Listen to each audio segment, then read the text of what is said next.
Ngiye kubaramutsa mwebwe mwese mudukurikirana kuri B-Info News ndabaha n'ikaze muri kino kiganiro cacu cuno munsi turigerekerezo rya 14 ukwezi no kwa kane uno mwaka turimo 2026 muri ano makuru yacu turaza kwisunga cyane ibiriko biraba mu karere kibiyaga binini nkuko twama tubikora ingingo nkuru zigize ino nkuru tugiye kubashikiriza ku misi irenganye twarababwiye ibijanye n'ugwaruka rw'abana bo muri Minova bariko barafatwa ku nguvu abandi bicwa banyuruzwa n'inyesha z'igihugu cy'u Rwanda RDF.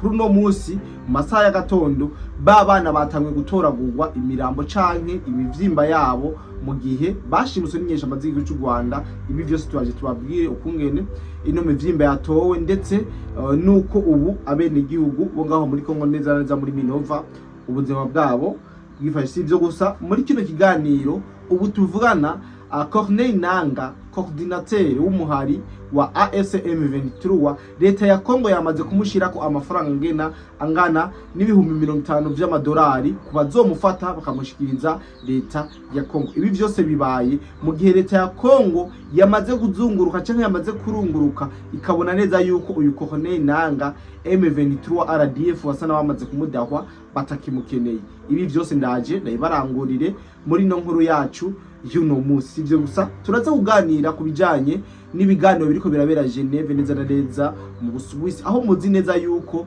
leta ya Kongo yatumye intumwa, leta y'u Rwanda ariyo RDF yatumye intumwa, leta ya leta z'ubumwe za Amerika nayo yatumye ndetse na Qatar nayo yatumye intumwa. Amakuru adusumira nuko abatumwe ku ruhande rwa AFC/M23 bashobora gufatirwayo ntibagaruke mu gihe batokwemera cyangwa ngo basinye ibijanye n'ivyo leta ya Kongo iriko irabasaba. Ariko leta ya Kongo nayo yabasavye kuva mu bisagara byose bamaze gufata, duhereye ku gisagara ca Goma ndetse na Bukavu, imbere yuko ivyo byose by'amasezerano bibandanye. Biraza guherera he, bimeze gute? Ikaze ni kare rero tubasesangurire ibijanye n'aya makuru yuno munsi, twinjire idonido ku nkuru imwe tubabwire ukungene bimeze. Dutize uno mwanya muto cyane kugira ngo urabe kino kiganiro ukimara. Maze imisi mu bidukorera ibiganiro pe murabiraba mukabimara.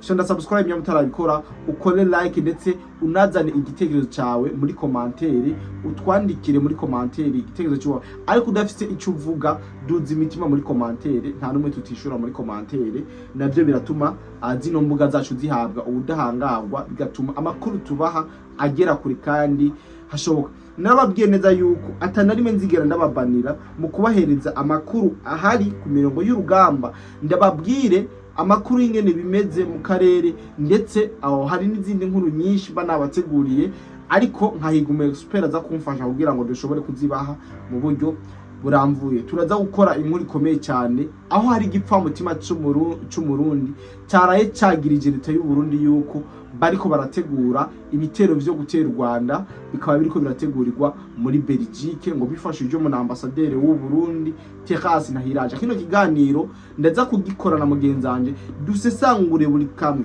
abo barundi turabico bagamije, ndetse turabe ko batoba batumwe canke no bariko barakoreshwa nkuko abandi bimaze imisi ko tuyebona. Rero murahaye kaze mwisange. Iyi ni B-Info News, ni urubuga rudakumira, urubuga rwa bose, urubuga rubabwira amakuru y'ukuri, urubuga rutababwira amakuru y'ugushikuza kugira ngo mwishime, ahubwo rubabwira ukuri kugira ngo mumenye ico muriko murasengera, mumenye ico musengera ku mutekano muke uri kurarangwa mu karere kacu kibiyaga binini. Nkuko bisanzwe jewe nitwa Cody the Black, abenshi turamaze kumenyana. Uru ni B-Info News, ariko rubuga rwa mbere rubaha amakuru ari ku gihe kandi mu buryo bwihuse.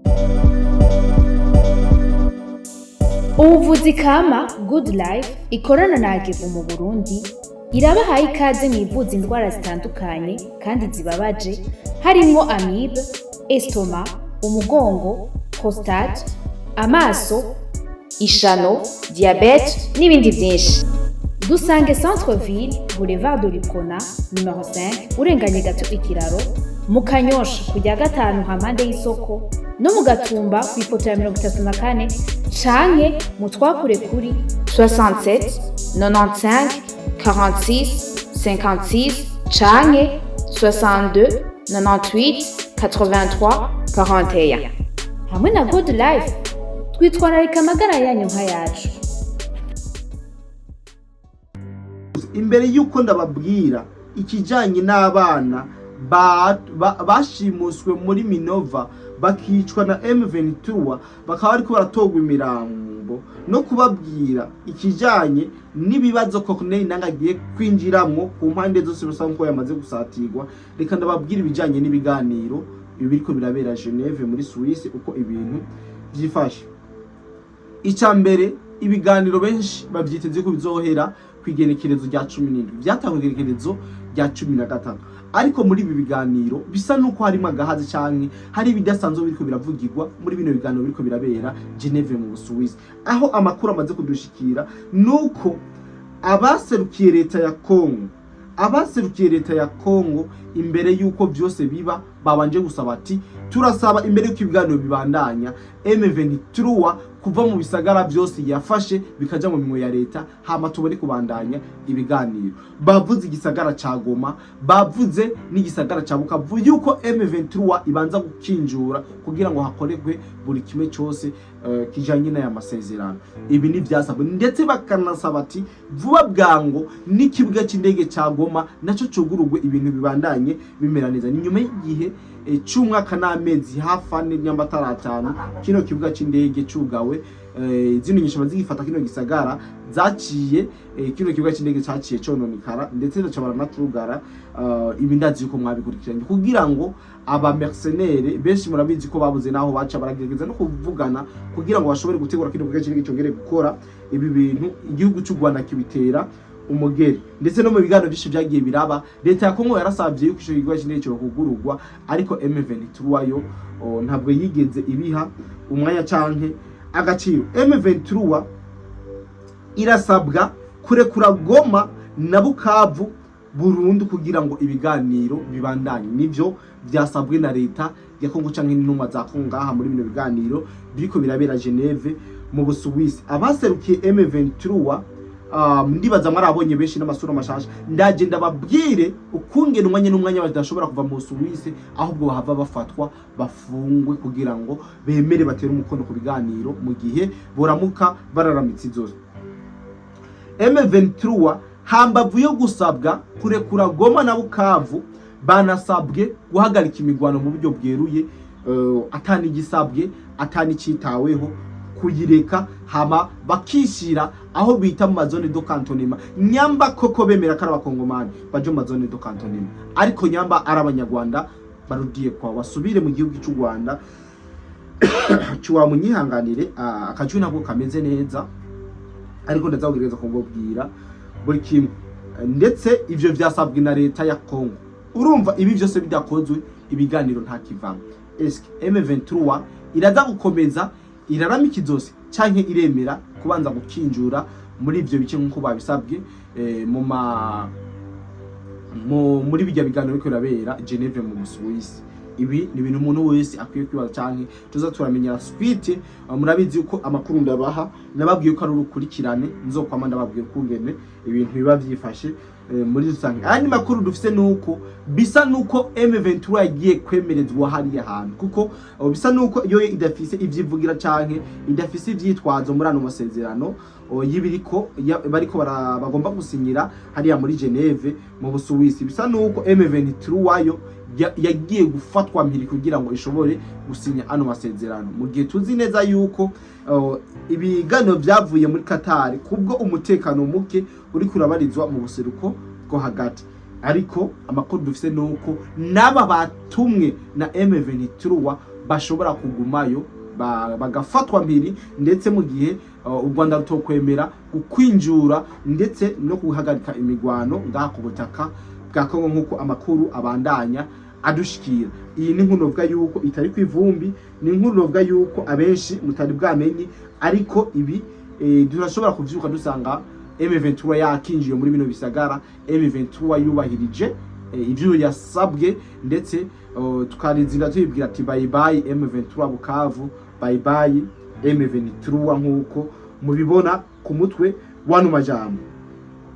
Kurundi ruhande nababwiye neza yuko hambavu yuko Corneille Nangaa ashobora kwiyahura canke akicwa canke agahunga inyuma yuko abo yita yuko bafatikanije urugamba yasanze ari igikoresho ca leta y'u Rwanda, agakoreshwa amanyanga, agakoreshwa n'amafuti yo kurimbura abakongomani bagenziwe.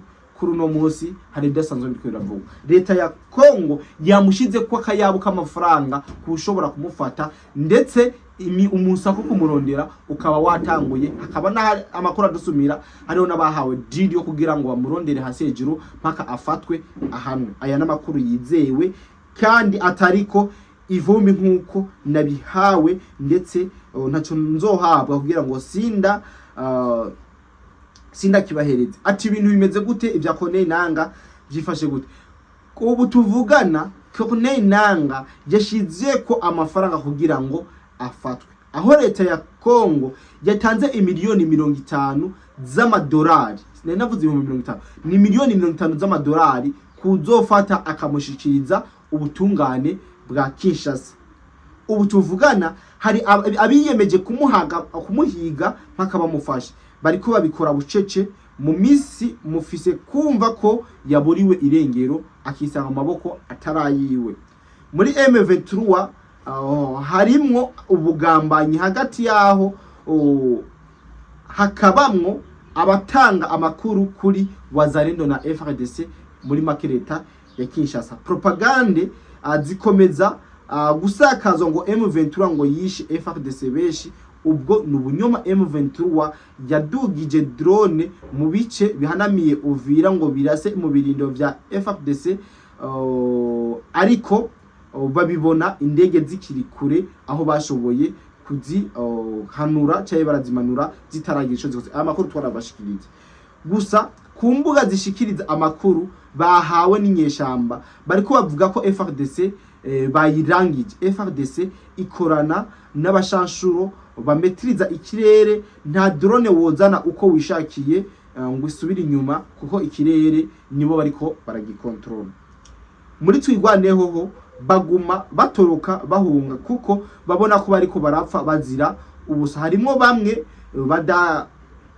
badatahura ico bariko baragwanira, n'abandi bamaze kumenya buri kimwe cyose, ariko benshi muri bo babura ubuvugizi nibuke cyane. Hari n'umukoroneli yishwe mu gihugu cy'u Rwanda gutwara amabwiye, aho M23 amakuru muri Nord Kivu ngo iriki ravuga yuko ngunyeshamba ku rugamba zimeze neza kandi ngo zambariye urugamba, ariko ibi ni makuru y'ububeshi.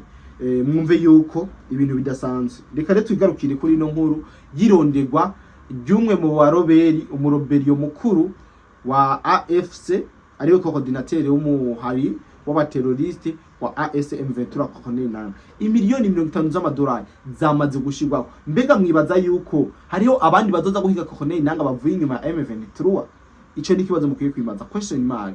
Ndazi neza yuko mu bazotanga Corneille Nangaa bazotsindira ibi vyunka leta ya Kongo yatanze arabo muri M23 bajya nyene narijya muzi yuko bari bamaze gusa n'abamunyoye canke abamukaravye. Aya n'amakuru mudakwiye kunegrija, n'amakuru ndibaza mu misi mushobora kumva uyu yamaze gushija mu maboko atarayiwe, kuko yarabonekanye cyane ariko aragambanira ubwoko bwiwe, ariko aragambanira n'igihugu cyone cyane mu kubicisha. Kandi murabizi iyo umunyavyaha yagiriwe kugambanira igihugu nkunga mu higo bigifite igihano cyo gupfa, bamushira kuri tere bakamurasira ku giti nkujya bagize abakuruna canke bakamwica rubozo bukebuke abene igihugu bose babireba. Onigo rupfu twiteze kubona kuri Corneille Nangaa mu gihe yoramuka afashwe na leta ya Kinshasa. Ivyo ntitugomba kubigaho ko cyangwa tubivuge ko vyinshi, ariko muri kino kiganiro nababwiye yuko dufise inkuru y'umubabaro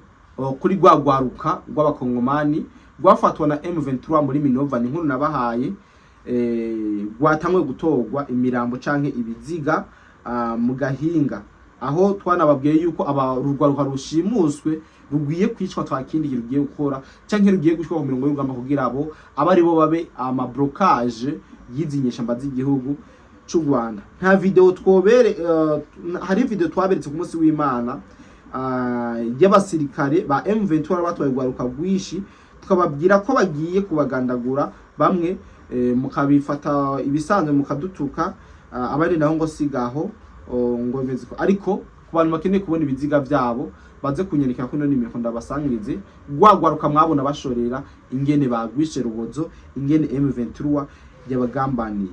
Abanyarwanda tubabwira ko leta y'u Rwanda ibamaze, abanyarwanda bamwe muri mwe mukaza gutukana mu makomantere kandi muzi neza yuko biko birakogwa na leta y'Iwanyu. Aya namakuru uvuga yuko y'umubabaro, abakeneye inkuru yose iramvuye baze kuza abatwandikire kuri no nimero babona kugira ngo dushobore kubasangiza ukungene ibintu bimeze ku mirongo y'urugamba. Ntituza gutangwa kubashikiriza yandi makuru ariko aravugwa ahagiye hatandukanye, ndetse n'amakuru y'isi yaraba yadusavye, ariko nagenda babwire yuko